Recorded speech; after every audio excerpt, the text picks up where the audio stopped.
Pembicara Netpi kita kali ini adalah seorang wanita yang berdomisili di kota Jayapura, Papua.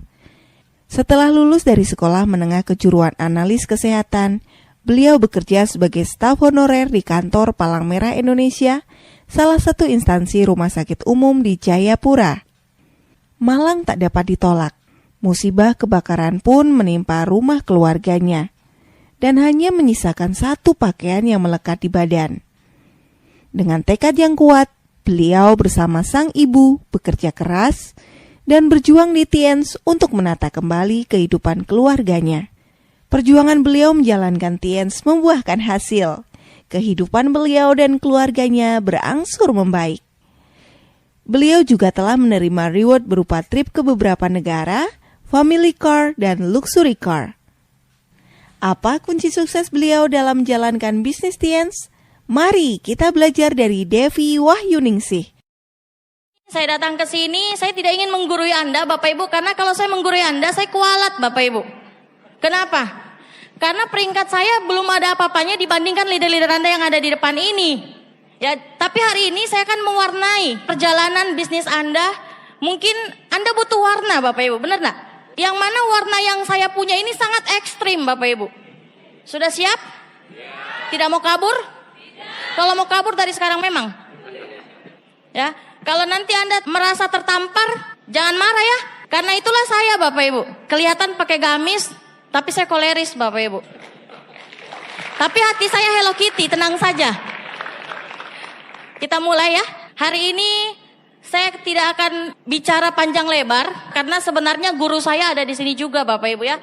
Jadi saya waktu ditelepon pertama kali sama One Vision, saya merasa minder datang ke sini. Kenapa? Seharusnya saya ke sini itu belajar. Dan kemanapun saya pergi, saya merasa saya belajar. Dan saya memberi warna untuk bisnis Anda. Saya percaya Bapak Ibu dengan ekstrim medan saya Bapak Ibu ya, itu akan mewarnai perjalanan Anda. Saya yakin di Makassar itu terlalu mudah jalankan bisnis ini. Oke, Anda kenal yang di depan? Siapa yang belum kenal? Kenal ya?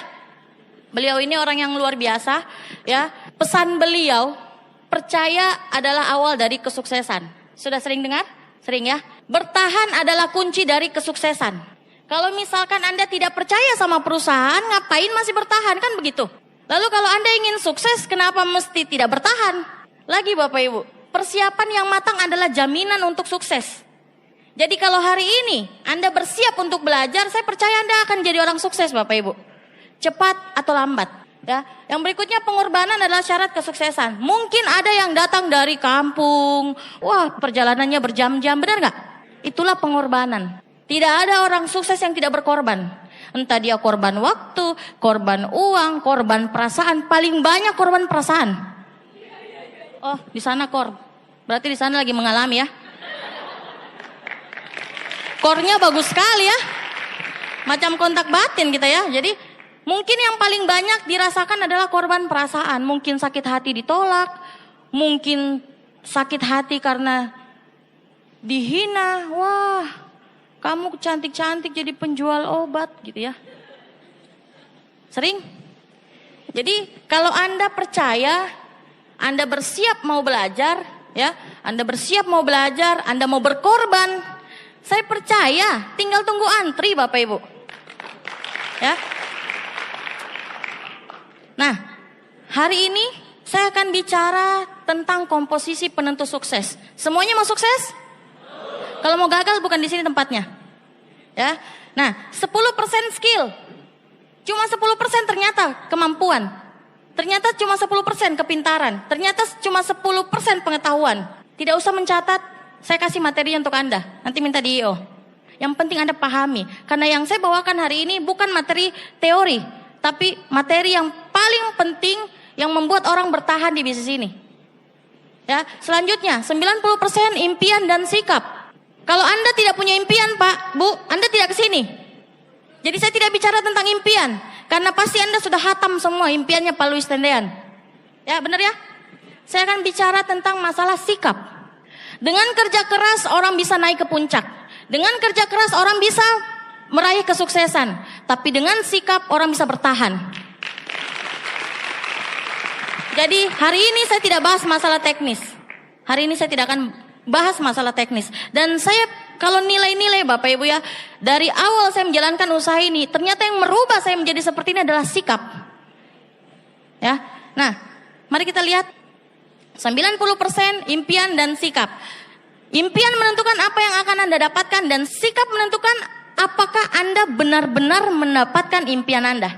Jadi penting sekali. Jadi kalau misalkan Anda bilang, yang penting kerja keras, sikap mah nanti urusan belakang, terbalik. Yang penting sikap dulu. Kalau Anda positif, Anda betul-betul mau berubah sikap Anda, Pak, meskipun Anda tidak pintar, meskipun Anda tidak jago, Anda pasti akan jadi orang sukses di bisnis ini. Next. Yang pertama, kita lihat sikap terhadap diri sendiri.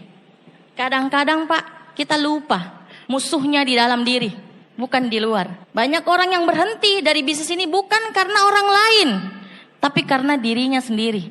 Dia cuma mencari kambing hitam, padahal susah dicari kambing hitam ya. Kalau Anda mencoba dan Anda gagal, Anda sedang belajar. Kalau Anda mencoba terus dan Anda berhenti, itu namanya apa Pak? Pecundang. Anda sudah, saya Tiansi, saya mau sukses. Terus orang negatif bilang, enggak mungkin, saya akan buktikan. Tapi pas di pertengahan jalan Anda berhenti. Orang yang negatif Pak, baca pisang. Berhenti itu dari Tiansi, mari kita baca pisang. Satu hal yang paling penting di dalam sikap untuk diri sendiri Bapak Ibu. Itu satu hal adalah, kalau misalkan Anda down, apa yang Anda lakukan? Menangis? Baper? Atau dilema? Minum cyanida? Atau bagaimana? Berapa lama biasanya Anda merasa, aduh kayaknya hidup ini terlalu susah di Tiansi? Berapa lama? 1 minggu? 1 bulan? OP 4 kali alpha? Ya? Alpha dulu upline 1 bulan. Kenapa? Habis ditolak kemarin. Pak, Bu, di bisnis ini saya sudah full time sejak saya bintang 4. Dan saya tidak bisa bawa motor, saya tidak bisa bawa mobil, saya pakai gel pro, gerakan lutut tradisional. Tradisional Pak, masih waktu itu ya. Belum profesional. Dan saya pakai taksi. Nama kerennya di sini PT-PT Pak. Di sana keren. PT-PT dibilang taksi. Kalau taksi di sini Bluebird ya. Di sana PT-PT taksi. Yang lutut ketemu lutut itu. Nah itu ada juga di Jayapura, jangan salah ya. Bila Anda mencoba lagi, Anda belajar untuk menang. Bila Anda berhenti mencoba, artinya Anda berhenti belajar dan belajar menjadi seorang pecundang. Hati-hati. Kalau misalkan Anda galau, Anda baper, jangan lama-lama Pak. Cukup 1 menit selesai. Cukup 1 menit. Kenapa? Mana yang lebih penting? Impian atau yang tolak? Jelas impian. Kalau misalkan bapernya terlalu lama, berarti impiannya masih kecil. Butiran debu impiannya. Tapi kalau dia tidak sempat down, hati-hati. Itu impiannya lebih besar. Bahan bakarnya lebih banyak. Apinya lebih besar. Baranya lebih membara. Saya tidak pernah down masalahnya waktu itu Bapak Ibu. Dan Anda tahu, saya tinggalkan zona nyaman 2 tahun. Saya tidak nonton TV. Apalagi drama Korea, apalagi India, apalagi Turki. Itu tidak ada untuk saya Bapak Ibu. 2 tahun saya tinggalkan TV. Ibu saya beli TV hanya untuk adik saya. Karena adik saya waktu itu masih kecil. Saya bilang taruh di kamar, jangan taruh di ruang tamu. Karena kita tidak ada ruang tamu masalahnya. Kan di bawah garis kemiskinan tuh Bapak Ibu. Jadi nggak ada ruang tamu. Kamar ada. 1 kamar tidur, 1 kamar mandi, 2. Saya tidak pernah reuni. Temanku bilang sombong sekali. Saya bilang tidak kawan. Belum saatnya untuk reuni. Tapi suatu saat nanti Senin sampai Sabtu saya layani kalau reuni. Orang bilang saya sombong Pak. Tidak apa-apa. Itu menurut dia. Menurut saya tidak sombong. Kan begitu. Ada hal yang saya perjuangkan. Makanya saya mau 2 tahun. Saya rela habis-habisan. Saya Pak masih umur 19 tahun jalankan usaha ini. Kesana kemari dengan medan yang ekstrim. Ada umur 19 di sini? Ada nggak umur 19 di sini? Saya dulu di situ Bapak Ibu. Di posisi Anda. Saya pergi ke kabupaten-kabupaten yang orang bilang baku bunuh, baku tikam. Saya datang Bapak Ibu. Saya percaya. Saya niat baik. Itu sikap terhadap diri. Kalau Anda tidak yakin sama Anda punya diri sendiri, maka tidak ada orang satupun yang yakin dengan Anda. Jadi kalau misalkan Anda tidak dipercaya sama orang, Anda harus nilai dong diri sendiri. Berarti saya belum yakin terhadap diri sendiri. Anda belum bersahabat sama diri sendiri. Anda belum yakin dengan kemampuan bahwa Anda juga bisa. Kita tidak ada beda Pak. Sama-sama sentuh tanah toh. Ada yang melayang? Tidak ada. Soanggi apa ya? Tidak ada ya yang melayang, semua sentuh tanah. Berarti kita sama Pak. Kalau saya bisa, Anda pasti bisa. Apalagi kalau laki-laki cengeng, berhenti jadi laki-laki, pakai gamis. Karena saya lihat banyak laki-laki, banyak perempuan imbas ya. Pak, saya senang sekali kalau lihat perempuan itu aktif di bisnis ini. Kenapa? Perempuan itu ya multi talent. Mau lihat multi talentnya perempuan Pak. Sebelum dia pergi presentasi, mungkin dia masih masak di rumah. Kalau laki-laki masak kah tidak? Benarkah tidak laki-laki? Mak, saya pergi dulu ya presentasi. Yang perempuan, mak saya cuci piring dulu mak, baru saya pergi presentasi. Benar nggak? Sambil dia cuci piring, di telinganya begini, oh iya nanti kita pergi di OP. Oh iya. Betul nggak? Laki-laki? Tidak. Mak bikin kopi dulu. Oh iya nanti kita ketemu di OP ya. Itu laki-laki. Atau adeknya kayak suruh. Tidak ada laki-laki Pak, masak dulu baru pergi OP. Jadi kalau perempuan seharusnya dia jalankan usaha ini harusnya lebih sukses daripada laki-laki. Maaf, saya tidak bela perempuan, tapi memang saya sudah rasa. Bahkan sampai detik ini saya tidak pernah beli mesin cuci. Kenapa? Saya pakai tangan mencuci. Siapa yang pakai mesin cuci di sini? Saya pakai tangan Pak mencuci. Masih kucek-kucek, masih zaman tradisional. Soalnya saya cinta mencuci. Saya cinta main air soalnya. Saya bilang sama ibu, kita tidak usah beli mesin cuci. Kenapa? Karena saya masih suka mencuci pakai tangan. Tidak tahu kenapa.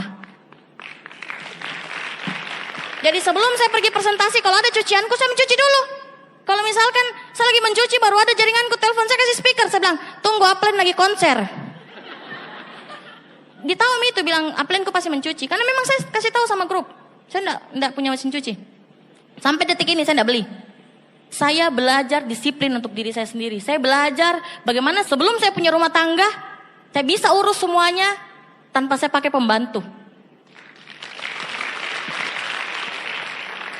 Jadi kalau Anda hari ini Anda merasa bahwa aduh kayaknya perjuanganku belum seberapa. Memang betul belum seberapa.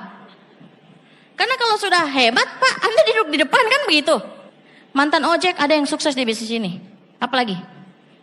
Ada lagi di jaringan saya ya, ada yang S2, S3, dokter juga bisa jalankan usaha ini. Di depan-depan ini latar belakangnya masing-masing berbeda, tapi tidak ada ceritanya orang malas sukses.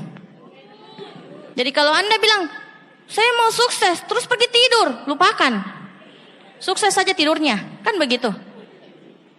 Semoga mimpi indah, iya toh? Kan begitu. Jadi ini penting Bapak Ibu, sikap terhadap diri sendiri. Jangan pernah menghina diri Anda sendiri. Jangan pernah menghina diri Anda sendiri. Karena kalau diri Anda sendiri saja bilang, aduh saya ini jelek, hidungku ke bawah. Memang ke bawah sih. Mataku pakai kacamata. Rambutku keriting-keriting sedikit. Bapak Ibu itu bukan salah Anda. Hati-hati. Saya dulu paling pemalu.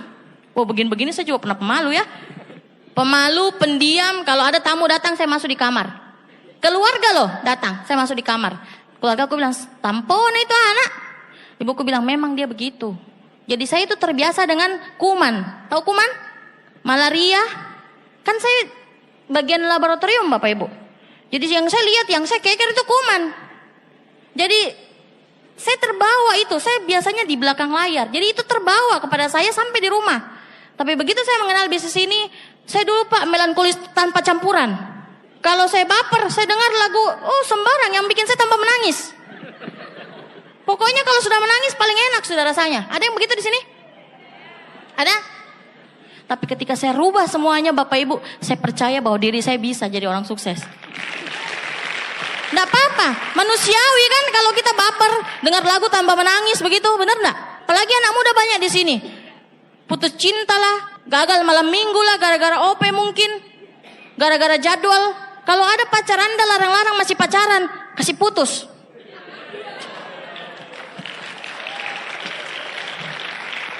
Kenapa saya bilang begitu? Masih pacaran Pak, sudah larang-larang. Siapa kok? Benar nggak?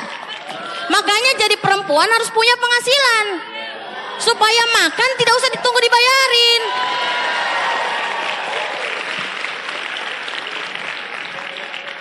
Kalau perempuan tidak ada penghasilannya, makan SMS pacarnya. Akhirnya pacarnya bilang, nggak usah pergi OP. Nggak pergi, Mi. Kalau kita bisa bayar sendiri, siapa kok? Makanmu saya bisa bayar? Harusnya kau ikut saya ke OP, kan begitu? Kalau jaringanku, takut itu Bapak Ibu. Kasih tahu bilang, ada pacarku up, ada ini ku up. Oh, takut dia. Karena saya bilang, mana pacarmu? Saya nilai dulu. Mau kan tidak ke OP? Kalau nggak mau, kasih tinggal. Jahat ya? Karena begini Bapak Ibu, dia belum tentu juga jodoh, kan begitu? Belum tentu jodoh, berarti sudah larang anaknya orang. Yang kasih makan juga mamanya, kan begitu?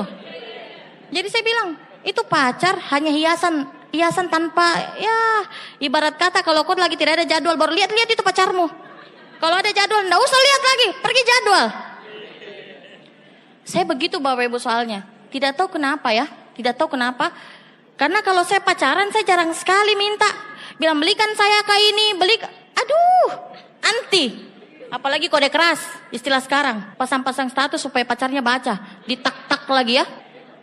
Ada HP bagus, supaya supaya ditak-tak kan. Supaya pacarnya merasa kan. Terus dia kasih hashtag, kode keras. Kasihan ya kalau lihat wanita seperti itu. Saya kasihan Bapak Ibu. Saya bilang ini wanita paling tolol sedunia sudah. Karena wanita sekali dia berjuang, dia akan lebih sukses daripada laki-laki. Sikap terhadap orang lain. Sikap terhadap orang lain. Perlakukan orang lain sama seperti Anda ingin diperlakukan. Jangan cubit orang lain kalau Anda tidak mau dicubit. Jangan sakiti hatinya kalau Anda tidak mau disakiti. Jangan tampar orang lain kalau Anda tidak mau ditampar. Anda tidak mau dihina, jangan hina. Selesai perkara. Misalkan datang penagih sumbangan, jangan tolak. Kasih duduk, kasih minum. Kalau Anda tidak punya uang, kasih minum. Kalau Anda tidak punya sesuatu, jangan. Tidak. Kelihatan sekali miskinnya. Kasih duduk, kasih minum. Kalau ada penjual kosmetik datang ke rumah Anda, kasih duduk, kasih minum. Minimal kasih minum. Selesai. Sikap terhadap orang lain. Perlakukan orang lain sama seperti Anda ingin diperlakukan. Saya dulu Pak, waktu tidak ada ini, saya belum dapat materi ini. Ya saya belum lakukan ini Bapak Ibu. Saya lihat orang. Ya kalau sumbangan datang, saya bilang, tunggu dulu. Tidak bisa, saya sudah menyumbang, padahal belum. Tidak tahu kenapa Bapak Ibu. Saya terlalu kalau mau dibilang, saya jauh dari lingkungan sosial tuh saya jauh. Saya tidak mau berkumpul dengan teman-teman, bergaul, enggak. Sahabatku tuh cuma bisa dihitung jari. Itu saya. Kalau orang bilang kuper, ya itu sudah. Kurang pergaulan. Tapi kalau status saya tidak kuper Bapak Ibu ya. Kalau ngupdate ya berita baru saya tidak kuper. Saya kupernya hanya pergaulan. Tapi kalau informasi saya tahu Bapak Ibu. Soalnya saya melankolis kan. Orang melankolis kan stalkingnya kencang. Benar nggak? Diam-diam dia stalking. Oh ini begini. Sekarang zamannya bilang baper, kekinian, kode keras. Saya tahu juga itu Bapak Ibu ya. Begini-begini saya suka stalking. Apalagi stalking orang-orang yang like status ya. Enggak Bapak Ibu bercanda. Kita lihat sikap terhadap orang lain ya. Sikap terhadap orang lain yaitu upline. Penting gak ini? Penting. Anda upline atau downline? Dua-duanya. Sikap terhadap upline yang pertama, upline bukan atasan. Upline bukan atasan. Jadi kalau ada upline bilang, bawakan dulu ini tasku, nggak usah dibawakan. Beda. Ada yang bagus diedifikasi, ada yang tidak. Ada juga itu upline tukang susuri. Saya lihat di Jepura ada Bapak Ibu. Ambil dulu itu. Wih, upline ke bos. Kalau Anda mau minta tolong, gunakan kata. Tolong, terima kasih, minta maaf. Minta maaf, tolong ambilkan itu. Minta maaf, tolong bantu saya itu. Terima kasih setelahnya ya. Jangan lupa terima kasih. Perbanyak kata 3 itu. Minta maaf, tolong, terima kasih. Selesai. Berikutnya, upline tidak bertanggung jawab atas kesuksesan Anda. Namun upline yang paling peduli pada kesuksesan Anda. Sejak saya gabung di Tiansi, saya lebih dekat dengan upline saya daripada sepupu saya. Pasti Anda juga sama kan? Upline itu nelpon tidak pakai waktu. Kecuali kita tidak angkat, dia tahu kita tidur mungkin. Tapi dengan sepupu saya tidak dekat Bapak Ibu. Dekatnya malah dengan upline. Saking nyamannya. Kalau Anda sudah ketemu sama upline yang nyaman, saya percaya Pak, tidak lama-lama Anda gantikan upline Anda. Supaya Anda nyaman dengan upline, jadilah pengikut yang nyaman. Begitu, simple. Sebelum kita diikuti, kita mengikuti kan begitu. Ketika Anda ingin menyakiti upline Anda harus sadar bahwa Anda juga upline. Pembalasan lebih kejam daripada pembunuhan. Upline itu seperti orang tua kita di bisnis ini. Orang tua kedua, meskipun dia masih muda, itu orang tua. Kenapa? Pada saat kita baru lahir di bisnis ini, Pak, kita kayak bayi, bener nggak? Nggak tahu apa-apa, masih unyu-unyu ya, masih baper, masih suka galau, setiap menit galau. Seperti bayi, kita mau naik sepeda diajarin, dituntun, wah kamu harus begini, 7 langkahnya begini, ke pertemuan harus pakaian begini, bener nggak? Lalu kenapa Anda patotoai? Biasanya apa yang bilang, pakai baju begini ya? Saya malas, pakai baju ini saja yang saya suka. Jangan Bapak Ibu, hati-hati, nanti dibalas. Saya takut Bapak Ibu, saya takut keras kepala dengan upline. Kenapa? Saya pasti dibalas. Itu sudah pasti. Ada namanya hukum alam. Sudah dibalas, pasti dibalas. Kita bikin, pasti dibalas. Lebih parahnya, hukum alam berbandingnya lebih banyak Bapak Ibu. Kita baru bikin 1, downline saya bikin 10. Itu masalahnya. Jadi tidak usah macam-macam lagi sama upline. Ada biasa bisikan-bisikan maut di belakang. Kalau upline suruh begini, upline bilang begini, dia berbisik-bisik dengan dirinya sendiri. Orang negatif, maklum. Orang negatif biar masuk neraka, surga juga negatif. Dia bilang, begini Ji surga. Itu orang negatif. Seperti itu. Jadi hati-hati. Yang pertama, jangan sampai Anda negatif sama upline. Ya, sudahkah Anda berterima kasih kepada upline Anda? Saya kalau berterima kasih Pak, sampai keluar dari mata saya sama upline. Saya sudah kehilangan upline paling dekat ya Dokter Budi. Saya bersyukur waktu itu saya bisa lihat dia yang terakhir. Saya dari Jayapura, 3 hari sebelum saya ke China 2015, saya lihat mayatnya di Bandung. Saya menangis Pak kalau bicara terima kasih ke upline. Karena saya ini sampah yang diangkat Bapak Ibu sama upline saya.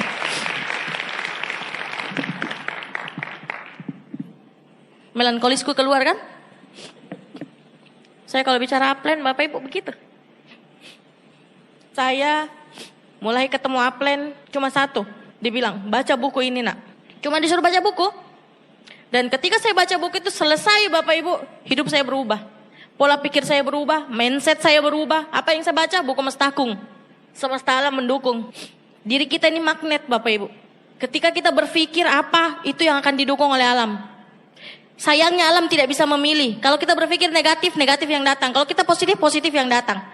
Itu parahnya. Makanya kenapa saya tidak pernah berpikir jelek tentang diri saya. Sesimpel itu tentang diri kita. Edifikasi sponsor atau upline Anda yang masih aktif ya. Yang sudah mati tidak usah. Dan kenalkan ke rekan Anda, jangan kebalik. Biasanya kita terbalik Pak, saking semangatnya dapat prospek, sponsoring up. Ya, upline ini pengusaha Indomaret. Padahal terbalik. Memang dia betul, dia pengusaha, dia bosnya mungkin di Indomaret. Tapi ketika dia menjalankan bisnis ini, dia dari nol. Dia tidak tahu apa-apa Bapak Ibu. Maka upline yang harus diedifikasi. Tinggalkan latar belakangnya. Mau dia pengusaha, mau dia pejabat, mau dia 01, 02, 03. Tinggalkan Bapak Ibu. Kenapa? Ketika dia masuk di bisnis ini dia nol. Dia tidak tahu apa-apa, benar nggak? Bahkan presentasi pun diajarin mungkin. Jangan terbalik edifikasinya. Karena edifikasi itu, edifikasi Anda bagus, upline Anda bagus. Edifikasi Anda jelek, upline Anda pasti tidak maksimal. Seperti ini Bapak Ibu, pisau.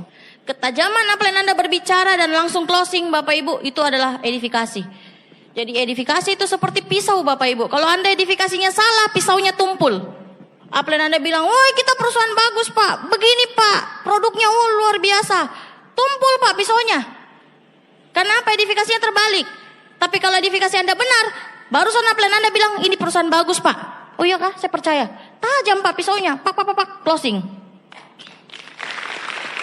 Jadi jangan salah mengedifikasi. Jangan kebalik. Ya. Jangan over edifikasi. Saya paling benci sekali dengan downline kalau dia edifikasi fisik Pak. Uplineku yang paling ganteng, padahal jelek Ji. Jangan edifikasi fisik. Itu tidak layak di bisnis ini. Kenapa? Karena semuanya akan jadi bagus, akan jadi tampan ketika mereka sukses.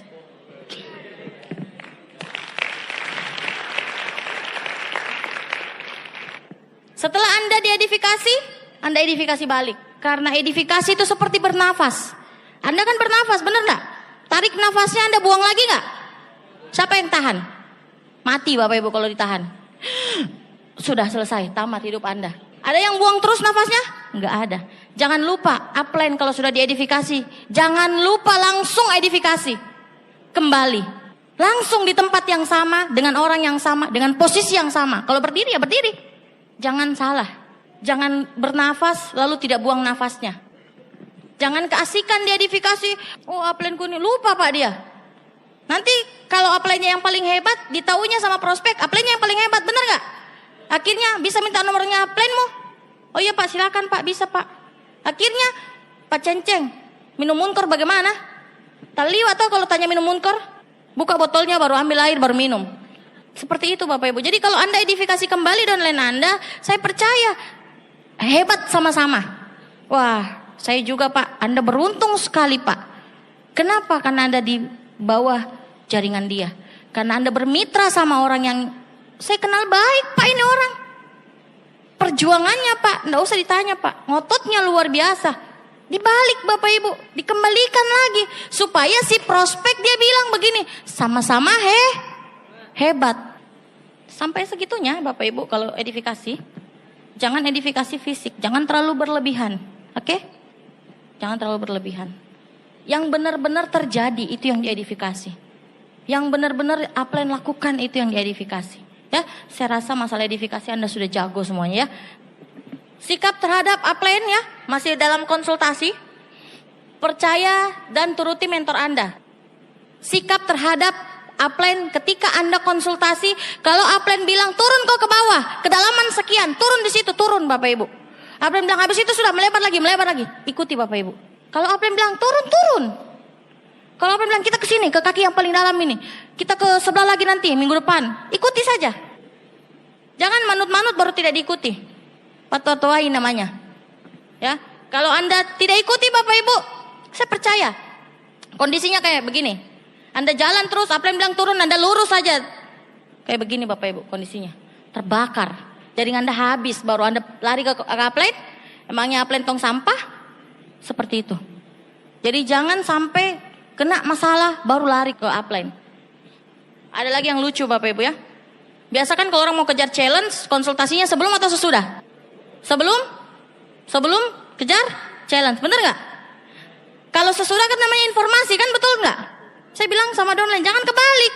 Kalau mau kejar challenge, dari sebelum. Kalau sudah terakhir, upline, saya kurang 1 royalku, itu informasi. Sekedar menginformasikan.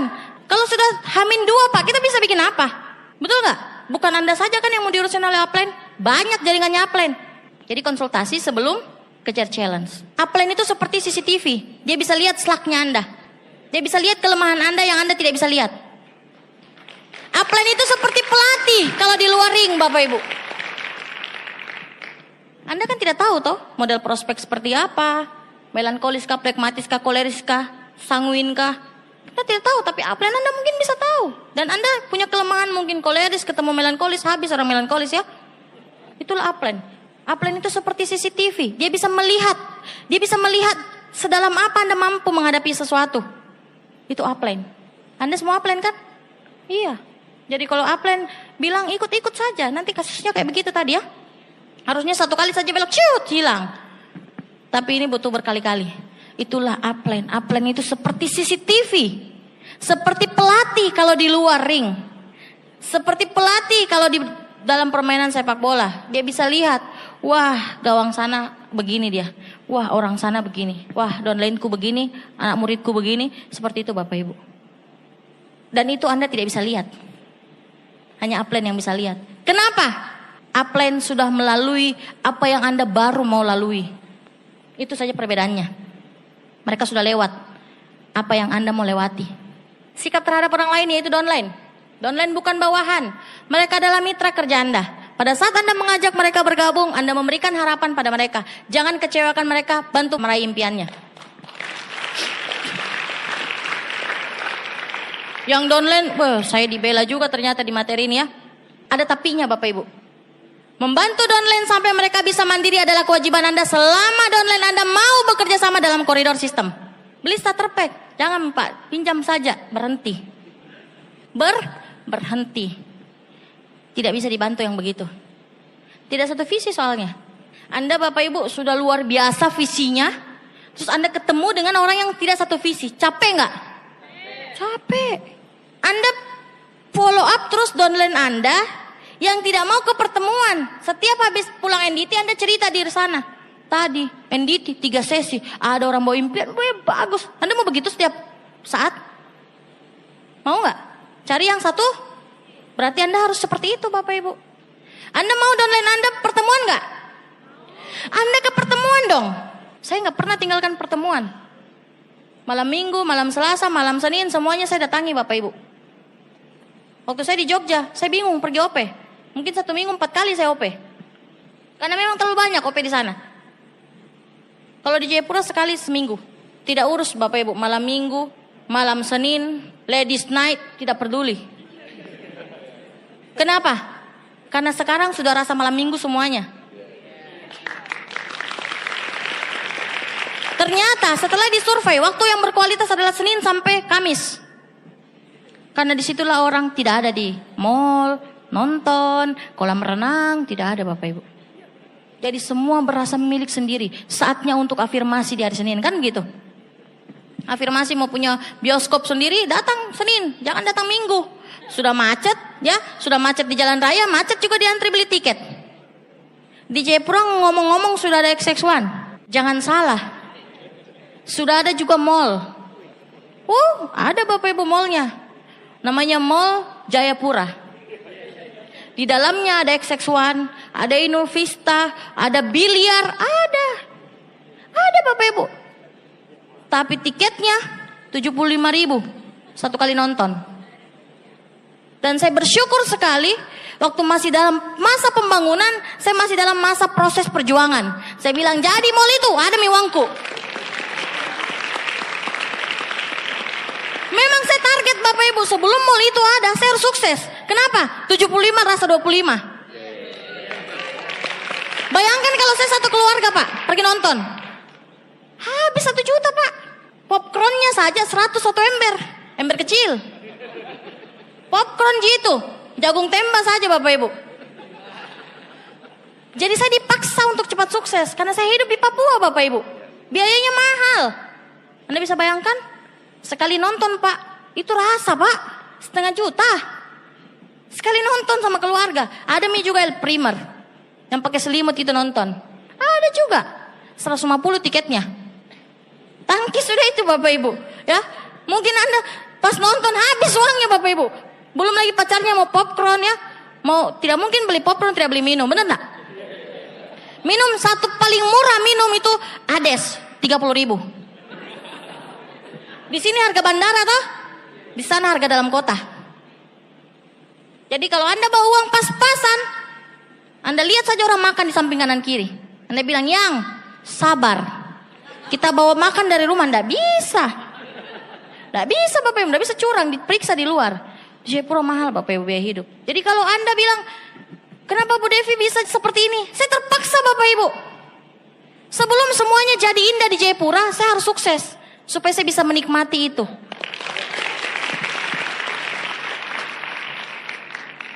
Ya, jadi kalau misalkan Anda sekarang hari ini juga jadi downline Bapak Ibu, tunjukkan bahwa Anda jadi downline yang layak untuk dibantu. Gampang kalau mau curi perhatiannya upline, enggak usah ditelepon, buktikan saja di Timis Bapak Ibu. Upline, downline ada omsetnya banyak, saya tidak pernah bantu. Langsung Anda ditelepon Bapak Ibu. Bagaimana? Apa yang perlu saya bantu? Kan itu namanya mencari perhatian upline. Benar gak? Upline Anda itu sibuk Bapak Ibu, sibuk. Maka cepat-cepat sibukkan diri Anda, jadi mandiri, presentasi sendiri, berdiri di kaki Anda sendiri, dan buktikan sama omset upline Anda yang cari.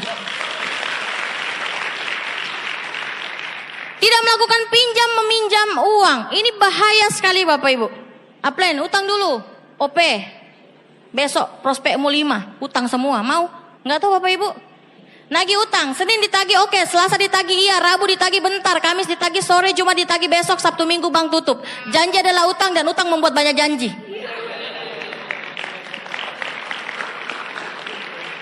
Benar gak? Sabtu Minggu bank tutup. Banyak janji Pak. Pas di SMS ditakut ditagih. Padahal kita mau kasih informasi, ada pertemuan bagus. Pada downline-nya kita bilang, aduh saya ditagih sudah ini. Lari Bapak Ibu ya. Pergi tanpa pamit. Muntaber, mundur tanpa berita. Tetanus, terdaftar tanpa bonus. Gara-gara itu takut di SMS, di telepon. Negatif kan? Pas apply-nya, telepon, mati sudah. Padahal mau dikasih tahu bilang ada vision seminar. Tidak mau ditagih utangnya, mau dikasih solusi bahwa kalau kau datang ke vision seminar bawa orang, kau bisa bayar utangmu kan begitu. Tapi kebanyakan Pak, dia baper duluan. Apply-ku telepon, saya takut deh. Kasih mati HP, ganti kartu. Penjual pulsa kau kah? Ya, tinggal gonta ganti kartu gara-gara apa? Gara-gara utang saja Bapak Ibu. Itu bahaya sekali. Saya Bapak Ibu kalau ada downline pinjam uang, saya langsung kasih keluar materi. Bukan saya tidak mau kasih pinjam kamu. Saya tidak mau kehilangan kamu yang terlalu berarti untuk saya, kan begitu? Loh saya jujur Bapak Ibu. Masalahnya downline kita ini selalu berpikir upline-ku tuh kaya. Upline-ku tuh banyak uangnya, orang sukses. Kalau upline-mu belum terima apa-apa, jangan dulu kau dong pinjam-pinjam. Karena mereka juga lagi berproses kan begitu. Dikira itu downline kalau dia masuk di Tiansi, upline-nya lebih tinggi peringkatnya, banyak bonusnya. Padahal belum tentu. Waktu dulu Bapak Ibu kalau ada kasus begini, saya langsung kasih keluar materi sini, kita CM berdua. Bukan saya tidak mau kasih pinjam kau uang, tapi saya takut kehilangan kau yang terlalu berarti untuk saya. Kenapa bisa? Bingung kan dia? Begini ceritanya, kalau kau pinjam uangku, saya bisa kasih. Tapi nanti kalau saya telepon kau pikir nanti saya mau tagih utang. Mendingan enggak usah saya kasih pinjam. Ada hukum kasih pinjam uang Bapak Ibu. Anda harus relakan, itu hukumnya. Jadi kalau misalkan ada orang mau pinjam 500 sambil mengemis-mengemis, Anda siap kehilangan 500, kasih. Itu kuncinya. Tapi kalau Anda tidak siap dan Anda bilang, saya cuma ikhlas kehilangan 50.000, Anda bilang, tidak ada uangku 500, 50.000 sudah, cuma beda 01. Kalau hilang, Anda sudah ikhlas. Benar gak? Itu hukum meminjamkan. Tapi kalau bisa jangan. Tapi kalau dia mengemis, kayak begitu kuncinya Bapak Ibu. Simple, sesimpel itu Bapak Ibu sekalian. Jangan sampai deh, jangan sampai. Karena ini bahaya. Sehebat apapun orang jalankan usaha ini, kalau dia sudah terlibat pinjam meminjam, dia akan hilang, tinggal tunggu waktu. Tidak lama lagi waktunya. Sudah banyak terjadi Bapak Ibu. Sikap terhadap crossline. Mereka adalah motivator alami Anda. Siapa yang menjadi target acuan Anda? Ya. Hindari persaingan yang tidak sehat. Miliki etika dalam berbisnis. Jangan membahas bisnis Anda dengan crossline. Mereka tidak berkepentingan. Waktu saya jalankan usaha ini, saya punya target acuan. Crossline saya sana kok bisa. Saya kok nggak bisa Bapak Ibu. Dan saya tidak pernah ambil yang rendah. Di bawah saya selalu bersaing dengan yang tinggi di atas saya. Karena kalau di bawah saya Bapak Ibu, saya berpikir begini, saya ini cari target naik, benar nggak? Bukan target turun. Kalau saya bersaing dengan yang naik, yang turun, saya turun Bapak Ibu. Maka saya tidak berkapasitas kan begitu. Apalagi sekarang ada apa namanya Bapak Ibu? Sosmed. Oh ada semua di situ Timis. Dulu Timis seperti ini, Suaka Marga Satwa dilindungi ya. Sekarang Timis berkeliaran di mana-mana. Di screen me peringkatnya, di screen me bonusnya. Aduh itu saya ngeri sekali Bapak Ibu. Saya minta maaf, jarang sekali mensarankan downline saya kalau saya lihat leader seperti itu. Jangan ku berteman dengan itu, blokir. Ngeri Bapak Ibu, dia akan membandingkan, upline-ku kenapa? Kenapa upline tidak pernah kasih kelihatan bonus? Yang sana upline-nya bisa Ji. Saya bilang itu urusannya. Sampai detik ini Bapak Ibu, saya sangat sensitif sama Timis. Jangankan yang berhubungan dengan angka. Di screen saja Bapak Ibu. Di screen. Terus dia bilang begini. Centang. Saya takut Bapak Ibu. Kita bikin satu. Downline bikin semua. Kita baru screen yang centang. Downline screen semua angka-angka omsetnya. Itu masalahnya. Kalau omsetnya sudah terbocor. Terbocor di atasnya juga kan begitu. Kalau orang pintar kalkulasi, melankolis jalan, Bapak Ibu dia langsung kalkulasi. Oh nanti omsetnya begini. Itu masalahnya. Jarang sekali. Dan saya bersyukur downline saya itu semua gaptek-gaptek. Betul, gaptek. Facebook saya yang bikinkan. Facebook saya ajarin caranya update status begini. Dan saya jarang promosi co-invite leader ini. Apalagi kalau tidak sesuai dengan didikan saya ya. Saya minta maaf. Kalau tidak sesuai dengan didikan saya kan didiknya lapangan Bapak Ibu. Lapangan saya didiknya. Dia harus kuat di lapangan. Karena bisnis ini bukan masalah hebat tapi mental. Kalau mentalnya di lapangan becek, aduh. Baru ditolak sedikit menangis nih. Mau meminta pulang. No cross learning, jangan saling menjelekan, saling berebut downline. Saya yakin di Makassar tidak ada ya. Jadi jangan saling menjelekan. Tidak perlu menjelekan orang lain untuk meninggikan Anda. Kalau kita bisa jadikan gesekan kan lebih bagus. Memuji atau mengedifikasi crossline terlalu berlebihan itu juga crosslining. Hati-hati. Jangan terlalu alay. Wah, crossline yang sana. Saya geli sendiri Bapak Ibu kalau dikasih begitu. Kenapa? Karena tidak ada yang lebih hebat daripada plan Anda. Tidak ada saingannya itu plan Anda. Tidak ada saingannya. Dia yang paling hebat. Dia yang paling hebat Bapak Ibu. Kenapa Bapak Ibu? Karena kalau Anda memuji terlalu berlebihan, downline Anda kan semua punya sosmed toh. Downline Anda langsung lihat, oh upline-ku dia suka dengan upline itu. Langsung dia japri itu orang. Jalur pribadi. Bu, saya dengar kita hebat Bu. Bisakah Bu kasih trik-trik sukses gitu ya. Banyak Bapak Ibu yang japri ke saya seperti itu. Saya langsung bilang, Bapak jaringannya siapa? Ibu jaringannya siapa? Bapak punya upline itu lebih hebat Bu daripada saya. Konsultasi sama beliau. Itu yang biasa mempercepat perpindahan jaringan. Gara-gara itu Bapak Ibu. Itu bahaya. Anda pakai sosmed semua? Pakailah dengan wajar. Pakailah dengan bijak. Dan kalau Anda tidak siap mental, tutup saja sosmednya. Tutup saja akunnya. Karena sekarang bahaya Bapak Ibu. Wow, itu yang tadi saya bilang, timis itu dilindungi dulu. Sekarang buka-bukaan. Bahaya Bapak Ibu, bahaya sekali. Saya minta maaf, memang saya begitu Bapak Ibu. Saya keras sekali. Saya punya downline sekarang sudah pintar Facebookan semua. Sudah pintar semua Facebookan. Tapi saya tahu mana leader yang bisa dianggap contoh, mana leader yang bisa menjadi teladan, mana leader yang tidak bisa, itu Bapak Ibu. Soalnya saya takut, saya sudah mendidik grup saya dengan susah payah. Lalu dirusak hanya dengan gambar. Itu masalahnya. Ya, seperti itu. No uplining, bonus peringkat, membandingkan. Jangan membandingkan upline Anda dengan orang lain. Ya, itu yang tadi saya bilang bahayanya. Kalau bonus peringkatnya, wah kenapa upline-ku sudah direktur? Orang sana sudah direktur, upline-nya orang. Kenapa upline belum? Karena aku belum go klien, kan begitu. Kan cepet go klien, kan begitu tuh. Saya kembalikan begitu Bapak Ibu. Kalau memang kondisinya kayak kan begitu Pak, benar tak? Memang saya keras Bapak Ibu. Tapi enggak ada downline yang begitu Pak. Semua bagus-bagus. Semuanya itu kalau lihat saya tidak ada orang lain yang paling hebat. Upline-ku sudah. Karena saya memang menjalin hubungan dengan downline saya itu pakai cinta. Ya, jadi downline saya itu bukan hanya konsultasi masalah bisnis, bukan, rumah tangga loh. Saya bilang saya sudah kayak konsultan pernikahan. Beberapa downline saya mau cerai tidak jadi Pak, karena konsultasi sama saya. Mau cerai nih ya. Dan rata-rata downline saya itu semua di atas saya umurnya. Kenapa? Karena saya memulai umur 19 tahun. Dan tidak ada anak muda pada saat itu yang mau yang saya ajak. Semuanya orang tua. Nah Pak, orang tua juga manusia kan begitu. Kalau anak muda nama anak tua saja toh. Jadi Bapak Ibu saya bertumbuh karena bukan saya hebat. Tapi saya punya downline yang luar biasa. Masalahnya yang saya selesaikan menjadi satu tambah nilai untuk saya. Ya. Yang terakhir, miliki mentalitas berkelimpahan. Kalau Anda tidak mental Bapak Ibu, tidak usah bicara dan crossline. Mental ini harus betul-betul berlimpah. Kenapa? Kalau tidak berlimpah Pak, bahaya.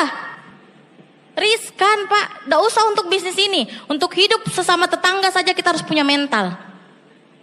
Baru dicerita kita sudah gosok-gosok jadi Z. Gosip Pak, makin digosok makin sip. Benar nggak? Ada penjual sayur datang, harusnya beli sayur cuma 5 menit jadi 1 jam.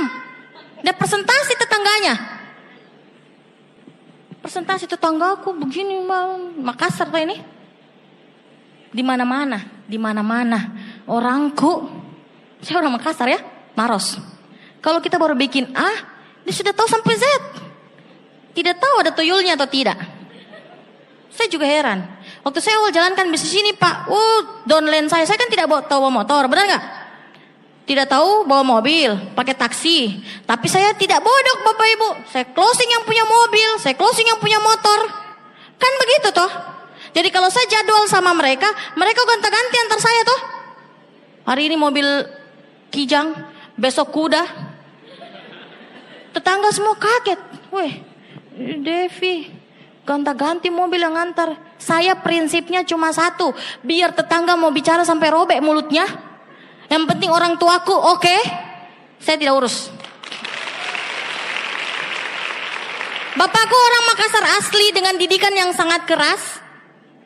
Tapi bapakku sudah positif. Jadi kita kasih masuk-masuk sedikit karakter Jawa gitu ya. Kasih masuk-masuk sedikit dikombinasi dengan modern. Pak, satu saja Pak, saya bilang waktu saya mau berjuang di bisnis ini. Biar tetangga bilang apa, Bapak percaya sama saya. Bapak percaya saya sama saya, nggak usah urus tetangga. Tetangga mau bicara sambil jungkir balik, terserah dia. Yang penting Bapak tidak masalah untuk saya pulang Pak, biasanya jam 3, Bapakku yang bukakan pintu. Sudah presentasi nak? Sudah Pak, pulang, tidur. Bapakku yang bukakan pintu, sampai detik ini masih Bapakku yang bukakan pintu. Saya bilang Bapak Ibu, kalau orang lain mau bicara sampai robek mulutnya, kembali lagi dijahit, robek lagi, terserah.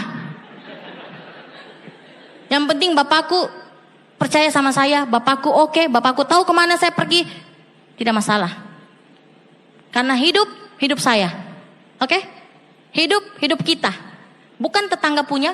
Mereka cuma mengamati, mereka tidak tahu apa yang kita kerjakan. Ya, hal paling menghancurkan dalam bisnis jaringan adalah bad cross lining ya. Jangan berkelahi sama cross line Anda, pasti Anda ketemu terus itu tidak nyaman. Kenapa Pak? Terjadi ya? Kalau ketemu dengan cross line terus tidak baku cocok, ketemu langsung belok Pak, harusnya lurus belok. Kalau di Jayapura Pak, mungkin kalau Anda lihat saya dengan cross line saya, itu kita seperti upline downline. Sampai banyak yang kira itu downline-nya Bu Devi. Bukan, itu cross line saya dari jaringan Bandung. Itu downline-nya Bu Devi. Bukan, itu cross line saya dari jaringan ini. Kita makan sama-sama. Pak. Ketawa sama-sama, menangis sama-sama. Sampai segitunya dengan cross line saya di sana. Pak, kita satu payung di Tiansi benar? Satu rusak, semua rusak. Benar gak? Susahnya Bapak Ibu, yang susah di bendung adalah yang rusak. Benar gak? Susah Bapak Ibu, jadi jangan bikin masalah ya. Solid dengan crossline. Kenapa kalau Anda solid, gangguan dari luar datang, tidak empas Bapak Ibu. Dia tidak bisa masuk. Karena Anda solid. Sikap terhadap orang lain yaitu prospek, Anda mengajak mereka bergabung untuk keuntungan bersama, bukan untuk keuntungan pribadi semata. Bisnis adalah hubungan yang bersifat menang dan menang. Saya paling gemes lihat downline saya, kalau sudah selesai di closing, langsung ditinggalkan. Kayak bebek saja bertelur, pindah lagi. Bertelur, pindah lagi. Saya sampai bilang Bapak Ibu sama downline saya, kalau kau tidak bisa urus orang itu, tidak usah closing. Selesai perkara. Kan janji-janji manis banyak tuh di awal. Kita akan sukses bersama. Terus dia tidak urus lagi Bapak Ibu. Ini bahaya Bapak Ibu. Jadi prospek itu penting sekali. Anda betul-betul bagaimana dari awal Anda sampai akhir dia jadi sukses. Jangan berubah kondisinya. Jangan berubah. Nanti prospek bilang, dulu saja manis, sekarang saya dicampakkan. Mentang-mentang tidak ada omsetku. Jangan. Ya, yang penting dia dalam koridor sistem. Sikap terhadap bisnis ini ada 4. Ya, yang pertama, the law of 10-80-10. Hukum 10-80-10. Kalau Anda punya 10 prospek, tidak mungkin 10-10-nya join. Benar nggak? Mungkin Anda presentasi, ada satu yang join. Terus 80%-nya harus di follow up dulu, benar nggak? Siapa yang di sini hasil follow up? Boleh angkat tangan? Siapa yang di presentasi langsung satu kali langsung join? Boleh angkat tangan? Siapa yang tidak di presentasi langsung join? Ada? Mungkin dia di alam gaib Bapak Ibu ya. Tidak di presentasi, terus join. Dari mana dapatnya? Pertemuan. Berarti ada yang ngajak kan, benar nggak? Yang berikutnya, mungkin perlu beberapa kali. Yang berikutnya ada yang 10% tipe karakter manusia. Meskipun Luis tendean di hadapannya. Ini sudah terima ini. Enggak. Ada nggak? Meskipun Mr. Lee turun Bapak Ibu. Tidak mau. Tidak mau ya tidak mau, kan begitu toh. Kan tidak semua orang mau menerima, benar gak? 10% saat ini tidak akan mau bergabung. Itu ada Bapak Ibu. Jadi kalau saya waktu itu Bapak Ibu, saya sudah mengerti hukum ini. Begitu saya presentasi ada yang tidak mau, saya bilang 10% belok. Sakit hati gak? Saya susah sakit hati soalnya Bapak Ibu. Susah sekali, baper saya dulu. Kenapa? Saya ingin ini orang tua aku nih cepat-cepat umroh. Jadi kalau misalkan saya setengah mati follow up, saya bilang oh ini mungkin 80% orang. Saya sudah tahu hukumnya. Saya sudah tahu hukumnya, maka saya tidak sedih ketika saya ditolak. Selanjutnya, ya 90-10, hukum 90-10. Kalau Anda punya kaki langsung 10, mungkin cuma satu yang jadi leader. Tidak usah menangis. 9-nya kenapa? Coba kayak yang satu. Tidak usah menangis Bapak Ibu. Karena memang itu sudah hukum. Sudah hukum. Kalau misalkan 10 Anda cuma punya satu leader, berarti Anda cari lagi 10 supaya dapat satu leader lagi, kan begitu? Jadi kalau Anda sudah tahu hukumnya begini, nggak usah lagi Bapak Ibu baper. Kalau saya waktu itu saya sudah tahu hukumnya Bapak Ibu, maka ketika saya punya kaki langsung tidak jadi leader, saya nggak galau, nggak sedih, karena memang ya itu hukum 90-10, 10 jaringan kita yang kita dapat, satu yang leader yang seperti kita, itu wajar. Naikkan kapasitas Anda dapat leader lagi Bapak Ibu ya. Hukum fokus. Banyak orang yang kejar challenge tidak fokus. Sebenarnya perbedaan orang yang lolos dengan tidak hanya masalah fokus. Orang yang lolos dia tidak peduli orang lain. Dia fokus sama apa yang dia kejar. Benar nggak? Ketika saya kejar luxury card, saya tidak peduli Bapak Ibu ini jatah 20. Saya ingat, oh Pecenceng hebat. Oh ada hebat lagi yang di Bandung. Jualannya online kencang sekali. Oh yang saya tidak urus itu Bapak Ibu. Saya cuma berpikir 20, 19 sisanya orang lain. Sisanya satu untuk saya. Selesai. Fokus toh. Waktu itu saya bilang, Bun, 20 luxury card. 2 untuk kita, 18 untuk orang. Terserah siapa yang 18-nya. Yang penting 2 untuk kita. Ini loh Bapak Ibu, mulut itu bahaya sekali kalau bicara. Hukum, alam. Ya, seperti ini ya Bapak Ibu, kalau Anda taruh kertas di bawah sinar matahari, ada kaca louvnya pasti terbakar. Karena fokus. Next, hukum biji-bijian. Sebarkan benih ilalang, maka Anda dapatkan padang ilalang. Taburlah biji anggur, maka Anda dapat menuai buahnya. Barang siapa yang menabur dengan keringat dan bercucuran air mata, dia akan menang dengan sorak-sorai Bapak Ibu. Kalau Anda hari ini sakit sekali berjuang, tidak apa-apa. Tidak apa-apa. Karena nanti manisnya Anda rasa. Anda sedang menabur. Menabur Bapak Ibu. Anda mau panen, tidak apa-apa, sakit saja Bapak Ibu. Nikmati saja. Upline ku bilang, kamu sedang lagi dipahat. Sakit loh itu pahatan. Sakit. Kamu sedang dipangkas. Kamu sekarang jadi ulat. Nah, itu upline ku. Kamu sekarang jadi ulat. Tidak apa-apa. Sakit terima. Ibu ini, upline ku bilang ini. Ibu tidak pernah menangis, tidak pernah sedih ketika kamu ditolak orang. Sadis gak upline ku? Ibu tidak pernah kasihan ketika kamu dihina sama orang pada saat kamu presentasi. Tapi ibu sedih sekali kalau nanti hidupmu susah terus. Itu upline-ku Bapak Ibu. Jadi ketika saya ditolak, saya ingat upline-ku. Dia tidak mau menangis. Jadi saya tidak mau menangis lah. Saya sedih ke dia Bapak Ibu. Dia tidak sedih. Bagaimana saya bisa sedih? Upline-ku saja tidak sedih kan begitu. Ya sudah. Mau tidak mau, maju saja. Maju terus Bapak Ibu. Kuncinya di tangan Anda, kuncinya di hati Anda, kuncinya di diri Anda ya. Next. Sikap terhadap pertemuan. Investasi bisnis. Bapak Ibu harus tahu bahwa ini bisnis kita, benar gak? Ini bisnis sendiri. Ini bukan bisnisnya upline, bukan bisnisnya downline. Kalau downline hilang, bangkit lagi. Upline hilang, terus berjalan. Kan begitu? Anda sadar gak ini bisnis sendiri? Kebanyakan kita tahu teorinya. Oh iya ya, ini bisnis saya ya. Pas ditolak, malas deh, sudah gak ada orang jalan di Tiansi. Pas upline-nya hilang, saya gak punya upline. Berarti bisnis upline, berarti bisnis downline, kan begitu. Sini, saya kasih contoh Bapak Ibu ya. Ini bisnis Anda sendiri. Saya mau tanya sama Anda. Anda kalau ke OP, bayar sendiri gak? Pintar ya, bayar sendiri. Mantap ya, tidak ada yang gratis toh. Kalau ada yang gratis, setelah pulang dari sini bayar ya. Itu yang pertama. Yang kedua, kalau nanti misalkan Anda terima Langkawi, terima lolos Langkawi, kan banyak kan Malaysia sini ya, banyak ya, Anda lolos Langkawi. Upline Anda hebat nggak? Hebat, baik nggak? Mau nggak Anda kasih ke upline itu Langkawinya? Karena upline Anda paling baik sudah. Gara-gara upline ini saya lolos, ku persembahkan Langkawiku untukmu. Mau? Mau nggak? Bener kan? Itu Bapak Ibu. Lah kalau masalah upline-nya dicari. Kalau menang nggak mau kasih upline-nya. Bagaimana ceritanya nih? Kalau nanti Anda dapatin dia, mau nggak kasih upline? Enggak lah. Siapa yang mau sukses? Saya. Kerugiannya siapa yang tanggung? Saya kan? Rugi tanggung sendiri kan? Untung tanggung? Jangan kebalik, rugi kasih upline, untung ambil sendiri. Saya kasih contoh begitu Pak. Kalau ada orang bilang, kenapa bayar ke pertemuan? Bu, suatu saat nanti, begini saja Bu. Saya kasih perumpamaan. 1 tahun saya bayarkan Ibu pertemuan. 1 tahun saya bayarkan Ibu pertemuan. Tapi kalau Ibu berhasil jalankan usaha ini dan Ibu dapat perjalanan ke India, kasih saya Indianya, mau nggak? Saya nggak mau. Saya mau berangkatlah ke India lah. Semua jawaban tidak mau. 20 orang saya tanya, 20-20-nya nggak mau. Terus kenapa Ibu minta gratis tiket Bu? Sadarkah tidak Bu? Ini bisnis sendiri, oke?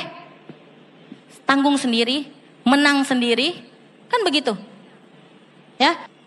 Sikap terhadap pertemuan yang berikutnya adalah penampilan profesional. Kalau kita profesional, kita menunjukkan ini bisnis internasional. Saya suka rese Bapak Ibu kalau masalah ini penampilan.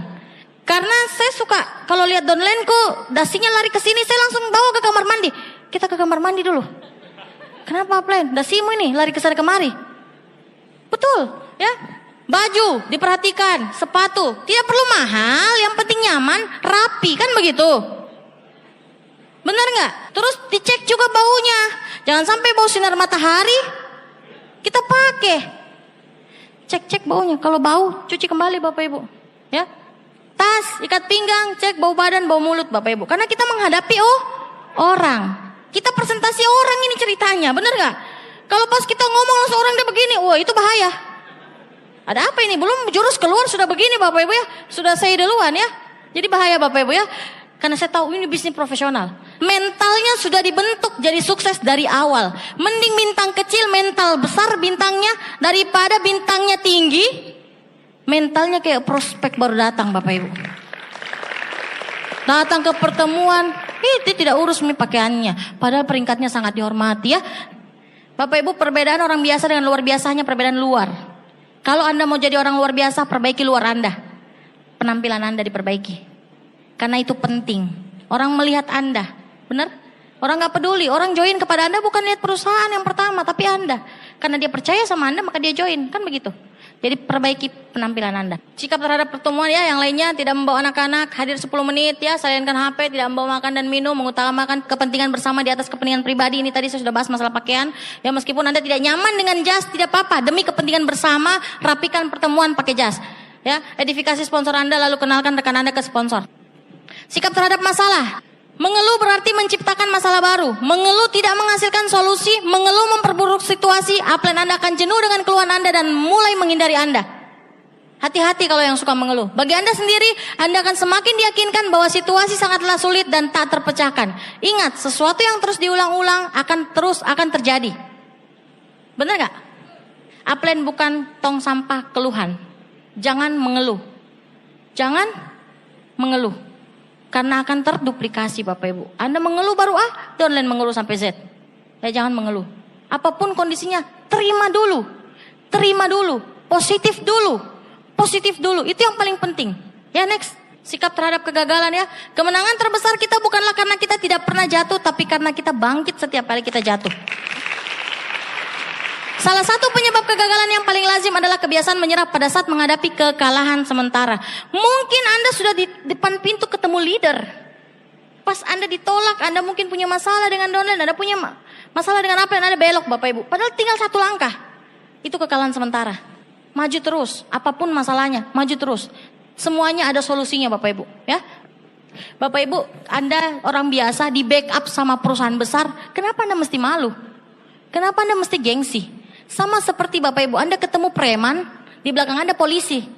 Ada polisi di belakang Anda, polisinya tingkat pangkatnya tinggi, Anda berani nggak? Begitu juga bisnis ini.